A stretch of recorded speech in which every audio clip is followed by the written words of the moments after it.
The Ugly Fairy. There was once a fairy who was learning how to be a fairy godmother. Most magic and wonderful, she was the kindest and cleverest of all fairies.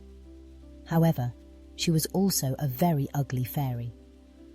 And no matter how much she showed her wonderful qualities, it seemed that everyone was determined to believe that the most important thing about a fairy was her beauty. In the fairy school, they ignored her, and every time she flew off on a mission to help a child or anyone else in trouble, before she could say a word, they were already screeching and yelling at her.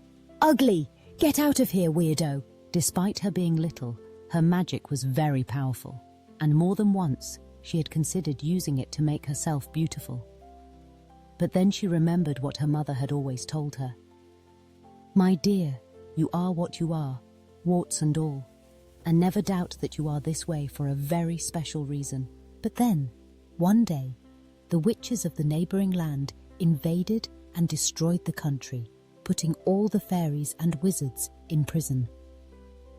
Our fairy, just before being attacked, put a spell on her own clothes, and helped by her ugly face, she managed to pass for a witch. That way, she was able to follow the witches back to their den. Once there, she used her magic to prepare a big party for everyone, decorating the cave with bats, toads and spiders. The music was provided by a pack of howling wolves.